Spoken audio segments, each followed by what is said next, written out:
BuzzFeed, which is a failing pile of garbage, and as far as CNN going out of their way to build it up. Well, Donald Trump calling out media companies for referencing or outright publishing a document full of unverified and damning allegations against the president-elect. Is this a lesson for Trump haters in the media to play it straight?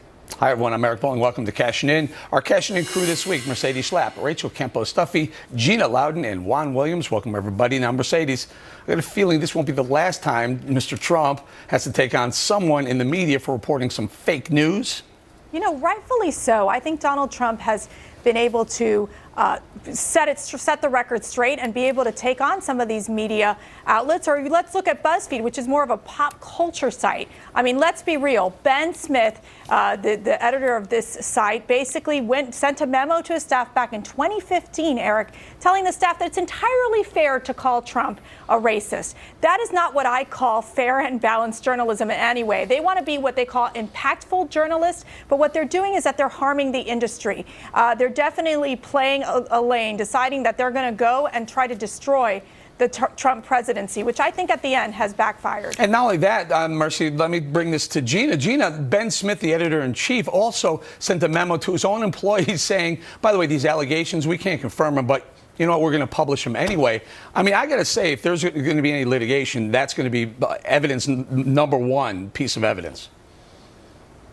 As it should be, Eric. I think the beauty in all this, though, because I like to try to take away the positive, is that President-elect Trump took the term fake news, which was a term of the left. He absolutely stole it, flipped it on its head, and now it belongs to the right. I don't know that the left is going to be able to use the terminology fake news anymore, because everyone's going to remember this example when they think of the word fake news. So I think it has backfired on them. I think Mercedes is right, and I think we all know somebody who was on the left who has watched all of this clickbait fake news madness and now has flipped to the right. Now, let me throw it to Juan. Now, Juan, NBC, we know NBC made two $200 million investments in BuzzFeed. One 2 years ago, one last year. They must be scratching their head saying, boy, we have to distance ourselves from that fake news site, BuzzFeed. I think they may have difficulties or differences, but I must say the owners of BuzzFeed have, in fact, said that they agree with the editor's decision to go ahead. I don't necessarily agree, because I think that's information about Donald Trump had been around for a while, and Donald Trump even saluted news organizations this week who said it is unsubstantiated and therefore they did not publish the story. But I think it's important for all of us here to stop for a second and realize that CNN did not do what BuzzFeed did. And what Donald Trump did in his press conference was basically use Jim Acosta of CNN and CNN as a punching bag to go after the media, to go after the press. I think us at Fox News, we know what it's like to be the punching bag for an administration and be ignored. Yeah, we've been there for 8 years. Yeah, but the bigger point is one that Shepard Smith raised, which is that the President of the United States, or the President-elect in this case, should not be about delegitimizing news organizations. Well, that's what Obama has. I haven't heard. Wait, hold on. Shepard Smith, all due respect, was he saying that about President Obama over the last 8 years? Because we've had several White House reporters who never got a question in. But that's different. That's different than saying right there in a press conference, I'm beating you up, I'm calling CNN out, when CNN, CNN fair enough. On a legitimate However, story. I don't remember Ed Henry going back after Obama 4, 5, 6, 7 times.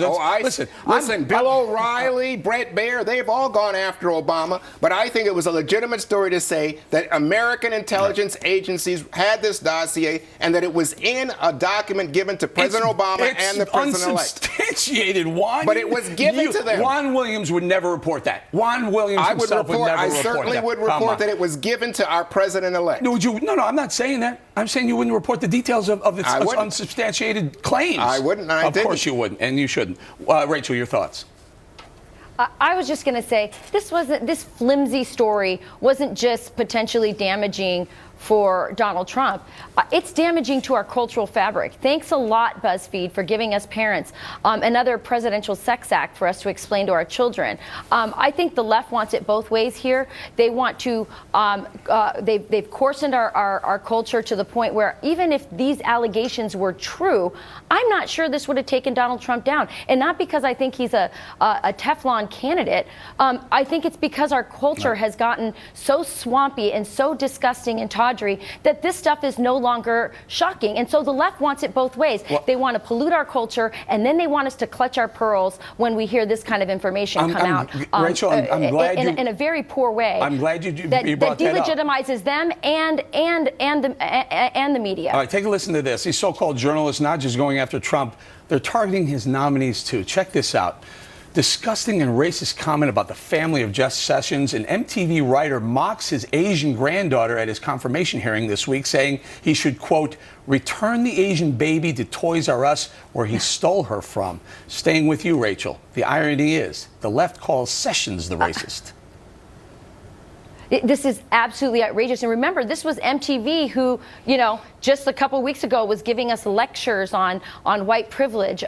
It's such a selective outrage. Where are all the people on the left? A few people have come out to their credit and told him he should get off of Twitter. He absolutely should. But MTV should fire this man. This is absolutely outrageous and flies in the face of all the multiculturalism and tolerance that MTV purports to be advancing. Mercedes, were you shocked by that comment as well? No, I'm not anymore. We have to be real here, Eric. I mean, MTV is no news organization. It's like BuzzFeed. I mean, they try to just make that splashy headline and make these outrageous comments. They can't be taken seriously. I mean, these guys are trying to just try to target these younger demographics. It's not working. I think at the end, they just got to be ignored. I mean, it's just, I don't know, Mercy. I think if someone had said that about someone on the left, about the family of the Obamas, the left would be going apoplectic about how racist of a comment that was. Let me bring Gina in.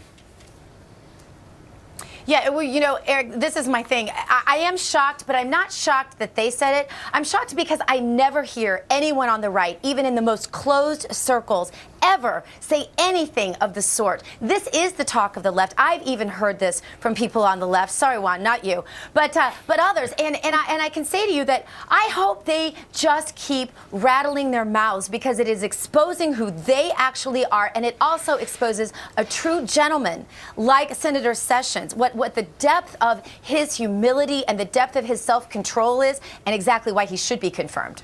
All right, so Juan, let's stay with the comment, the MTV comment. Yeah. Terrible, right? I mean, you have to condemn it. I don't like it at all. I mean, I have multiracial grandchildren. I've had people ask me, well, how can their names be Pepper and Wesley? Like, oh, a black kid, or in this case, a multiracial kid, can't have that name. It's a white name. I think it's so racist, so ridiculous. And in this case, this was a tweet from an MTV writer, so I don't know that we should blame MTV. They said that his opinion does not reflect their opinion, but I agree with all of you. I think it is over the top. Let me just quickly add on the race front. But Juan,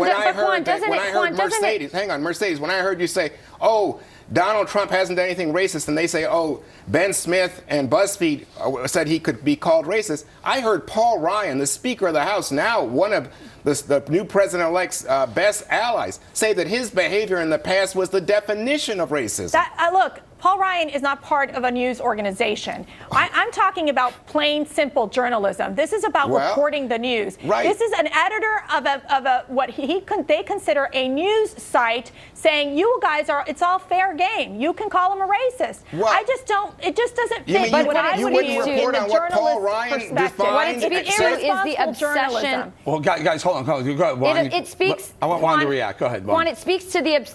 Well, I was just going to say, Paul Ryan said that. I mean, to me, for Donald Trump to jump up and scream about the fake news and BuzzFeed and all the rest, his behavior, he's the guy that started the birther movement. Remember that? Talk about fake news, and everybody reported on it and followed it for months. All right, let's get Gina in.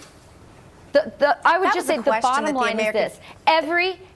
Every nominee brings their family with them to these confirmation hearings. And what this quote does, it exposes the obsession on the left with race and their willingness to even hurt in order to make their political point. All right, Gina, wrap it up. We got to go quickly. Your thoughts. Yeah. Well, I do think that race is something that is used as a weapon by the left, and I think that people on the right really do look at content of character, and that's where their focus is, and that's where it's always been, and I think that's where President-elect Trump's focus has always been as well. And it's so funny how they never want to look at the good record of things that people have done on the right, but they always want to focus in on one word and twist it and repeat the lie over and over again. It's Zelensky. So I got to cut it off right there. I know you have a lot to react to, but